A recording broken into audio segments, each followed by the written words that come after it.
huling sinabi niya ang nagbabalik sa akin. Ano bang huling sinabi niya sa'yo? Ang sabi niya sa akin, hindi daw siyang totoong Maricar. Anong findings niyo? Well, hindi nagtutugma ang dental records na binigay mo sa akin sa dental radiographs ni Maricar. So, anong ibig sabihin nito? Hindi si Maricar ang babaeng nilibing mo. Bakit niya kailangan magpanggap? Chine-check ko lang kasi yung mga gamit ni Manang. Nagtataka lang kasi ako dahil umalis siya nang wala siyang dalang ni isang gamit. Ang ibig lang sabihin yan, pabalik si Manang. Pero kasi napansin ko medyo parang may kakaibang kinikilo si Manang ngayon eh. Gaya ng... Palagi niyang binabanggit yung bahay niyo sa Antipolo. Ano kaya meron dun sa rest house niyo na sobrang attached si Manang? Sino yung si Sofia ang kasama natin? That is the million-dollar question! Si Maricar. Si Maricar? That's right. That's right, si Maricar na asawa ni Rico.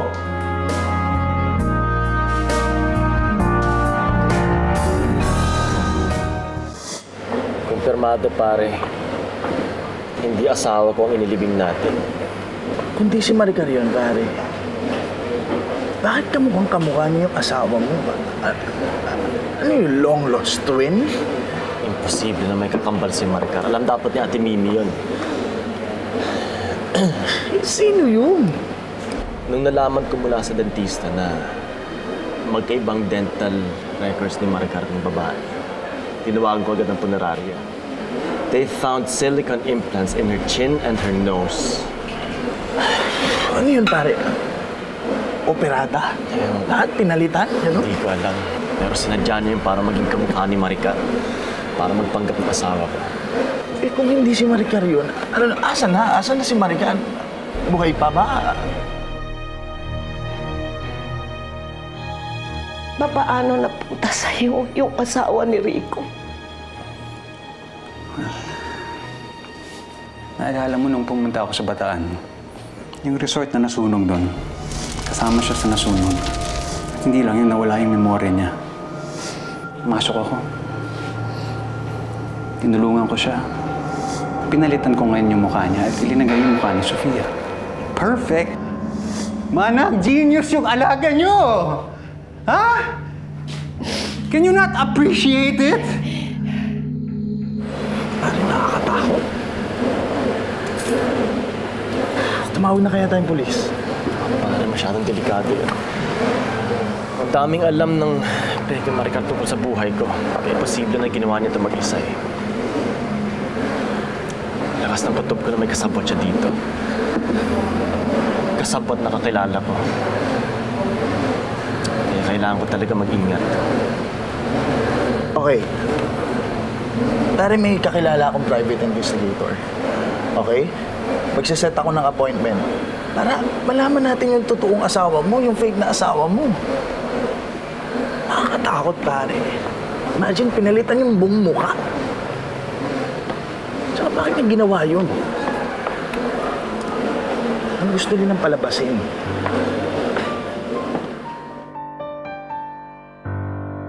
Ang sarap ng feeling na finally naikwento ko na sa'yo. Ha? Ang tagal ko nang gustong i-share to sa'yo. Kaso lang, syempre, kailangan maging maingat. Maraming gustong humadlang sa kaligayahan ko. Kaya po, kilos ako ng kilos. Ano na ngayon ang Peking Maricar? Ano yan eh? Wannabe actress lang yan. Na pinalitan ko yung mukha. Anyway, kasi ayokong masuspetsahan ni Rico na asawa ko yung asawa niya. Earl?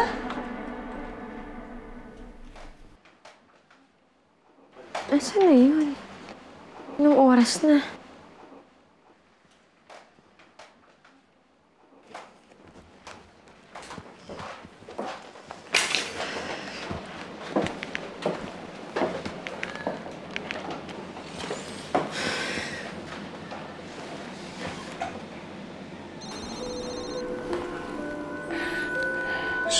Sofia?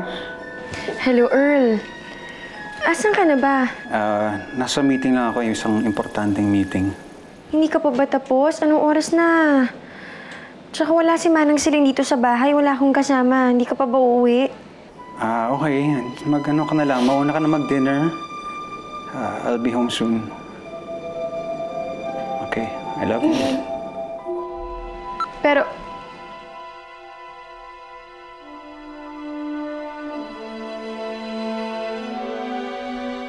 Paano yan kung bumalik na ang alaala niya, Earl? Yun din ang kinakatakot ko eh. Nung una, pero, 2 years na. Di pa bumabalik. It's fate. We're meant to be together. Paano kung malaman ng ibang tao ang totoo? Well, patahimikin. Diba? Katulad sa nangyari kay B-Boy. Biboy. Biboy.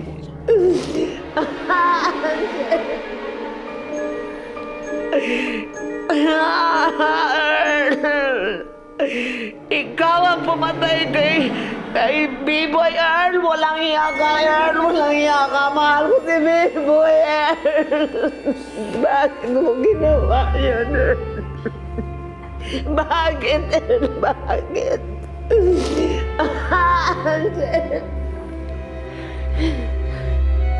Ang laki ng pinagbago mo, Earl. Eh kung ang mukha nga pwedeng ipalit, ang ugali pa. Kayo, Manang. Akala ko, kakampi ko kayo eh. Anong ginawa niyo?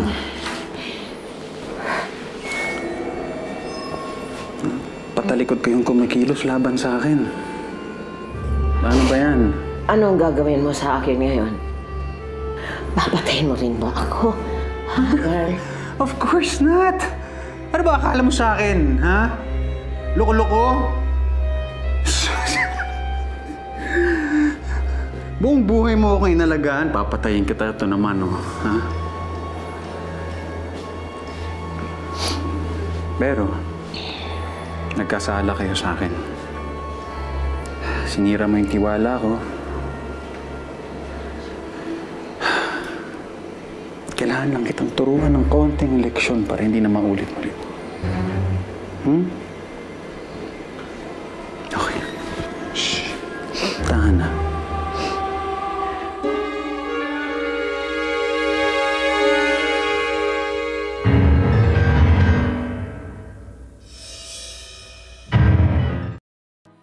Ingat lang, ha? Ingat. Ingat, Sofia! Earl! Manang! Earl, saan ka galing? Ang tagal mo nawala. Hindi ka man nagsabi kung saan ka pumunta. I'm sorry. Hindi ako nakapagpaalam sa'yo. Ito nga, sinundo ko siya para sorpresahin ka, pero may nangyari sa kanya eh. May nangyari? Manang, ano nangyari sa'yo? Okay ka lang ba? Muna kayo. Upo ka muna.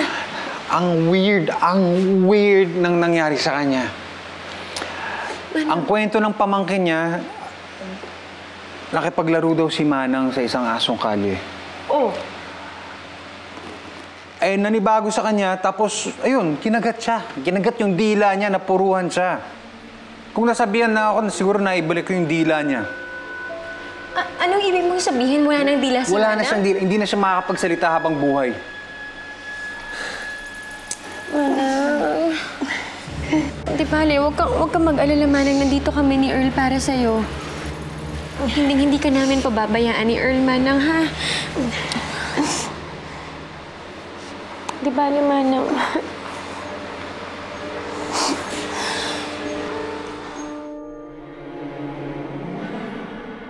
The Father, the Son, the Holy Spirit. Amen. Lord, please tell Mommy that I love her, that I miss her. Huwag niyo po siya papabayaan dyan sa heaven, ha? Amen. Good night, anak. Tulog ka na, ha? Good night, Daddy. Good night, Mommy.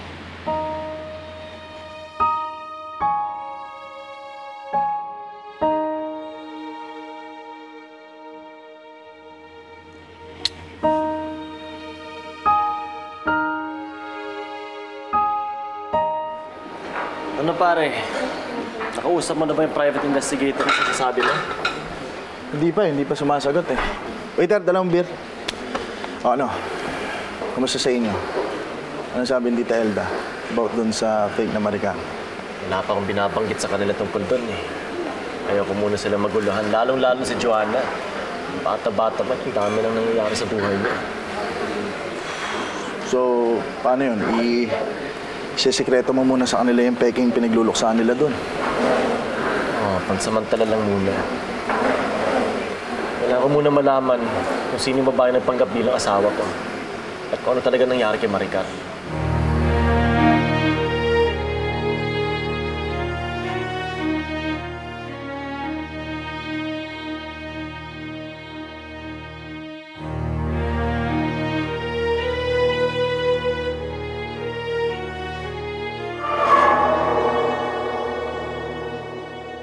Paano kung malaman ng ibang tao ang totoo?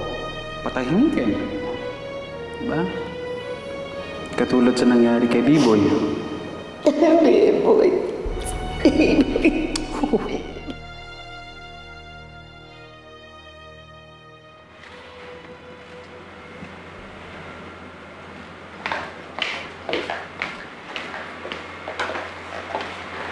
Manang, kailangan niyo ba ng tulong?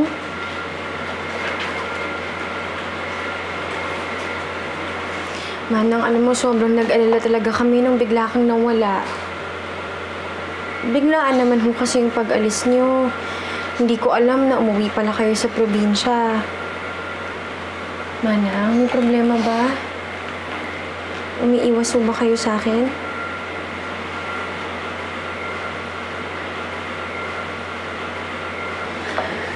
Manang, wala akong dahilan para ikahiya niyo yung kondisyon niyo. Naiintindihan ko po kung anong pinagdadaanan niyo. Pinagdaanan ko rin ho yan dati. Nawalan din ho ako ng alaala nun. Sa umpisa talagang mahirap pero masasanay din ho kayo. Magiging okay din kayo, Manang. Ha?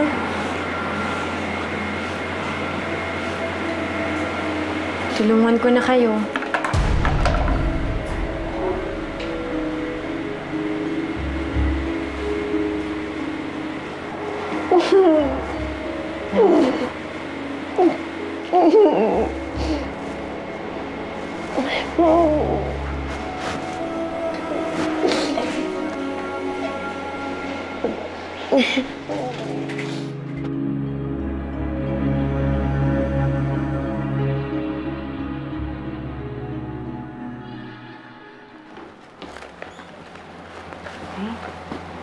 Oh, ba't parang ang busy niyo?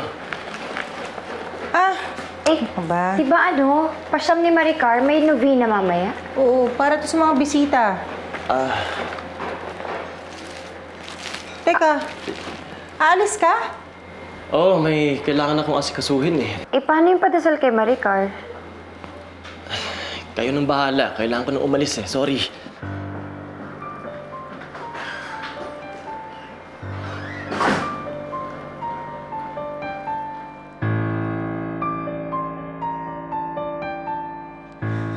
Manang!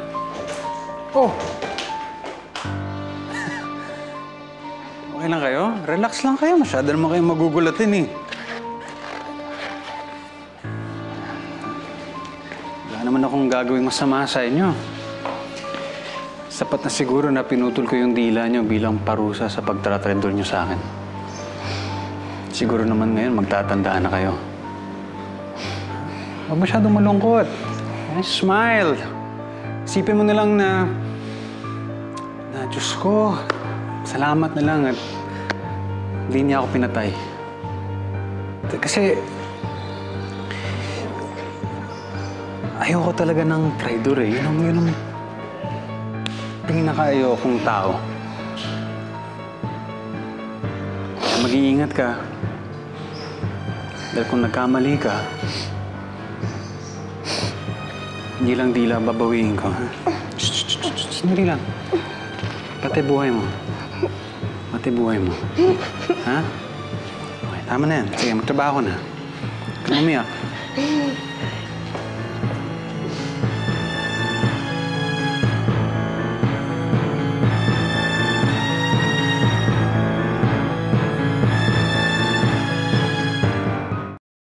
As you can see, 60% of our patients come here for facial enhancement, such as rhinoplasty, facial lift, and Botox session.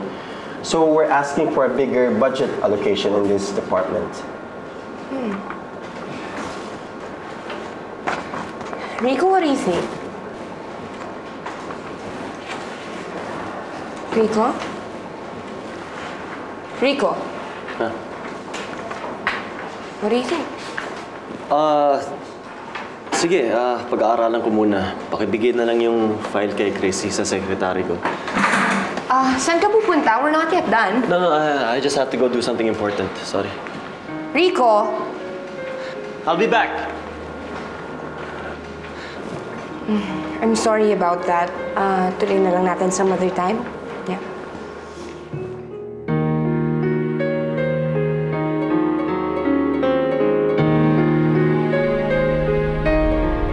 Ate, di ba ikaw na rin mismo ang nagsabi na meron kayong iba-ibang paraan para makapag-cope. So baka mamaya yun lang din ang paraan ni Rico para magluksa. Naiintindihan ko naman sana siya. Kaso pa siyang ni Maricar eh. Diba, kami ni Tita Elda nandun. Yung asawa wala. Ano yun? Ate, baka hindi naman na sinasadyang umuwas. Baka ayaw lang niya na talagang pinapamukha sa kanya na wala na si Maricar. Eto ha. Kung unang nawala si Maricar, hindi siya makakain. Ang gulo ng buhay niya, sobrang siyang devastated. Pero ngayon, nung namatay si Maricar, parang back to normal kaagad siya. Hindi ko maintindihan. Nasubukan mo na ba siyang kausapin tungkol dyan? Naku, Sofia, gustuin ko man siyang kausapin. Laging umiiwas yun. Miss. Rico, this is retired Police Inspector Alfred Castro. Siya yung sinasabi ko sa yung private investigator na tutulong sa'yo, pare. Salamat sa pagpunta. Punta. Sige, punta tayo. Na-orient na ako ni Jarel tungkol sa situation mo. But I do have a few more questions for you. Sige lang. May idea ka ba kung bakit may nagpapanggap na asawa mo? Hindi kaya may mana siyang gustong kunin? Kung perang habol niya, wala siya mapapala sa akin. Hindi naman ako mayaman eh. May nakaalitan ka ba in the past na pwedeng gumawa nito? Yung nagpapanggap na asawa mo, may napapansin ka bang kakaibang kilos?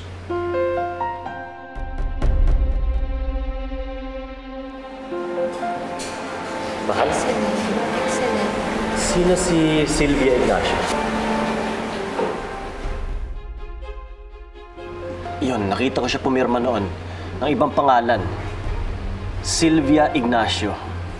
Sylvia Ignacio. Sandali. Hindi kaya ito yung totoong pangalan niya. That's good, that's good. That's a good start. Ako nang bahalang mag-research dito sa Sylvia Ignacio na to. Sige. And once I find out who she is, mas madali na natin malalaman ang tunay niyang motibo. Okay.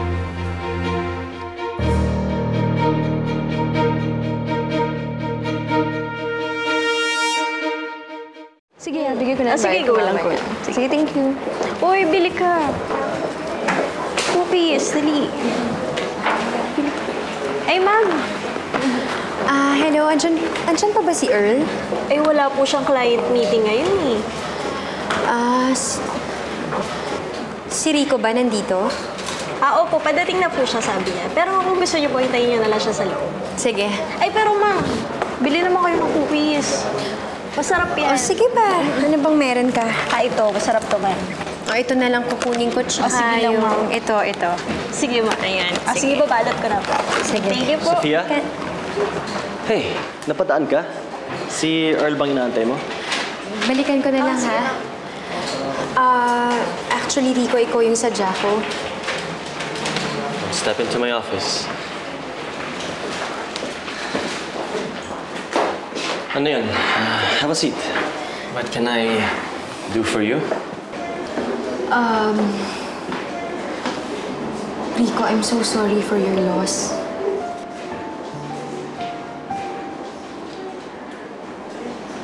Gusto mo bang pag-usapan yung kay Maricar? Look, Sophia, I'm fine. Pero salamat sa concern mo. Thank you talaga. I really appreciate it. Rico, hindi lang naman ako yung nag-aalala para sa'yo. Pati na rin yung buong pamilya mo. Sila Ate Mimi. Medyo naninibago sila kasi hindi nila maintindihan kung bakit parang baliwala lang sa'yo yung pagkawala ni Maricar.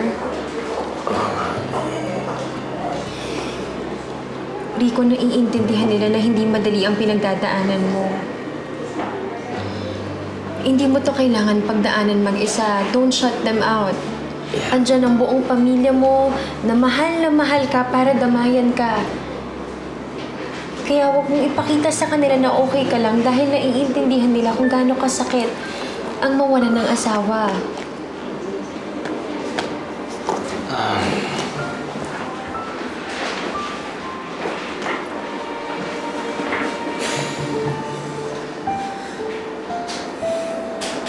Pero hindi asawa ko ang namatay.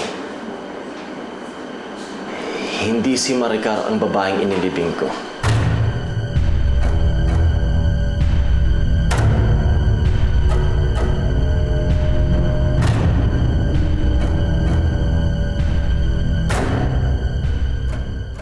Hey, Sofia, nakita mo? Ayun, umalis siya ng di mo namamalayan. Baka naman may sinulat ka dyan sa mahiwagang notebook na yan. Sinabi mo sa kanya totoo? Meron kayong kailangan malaman tungkol kay Maricar.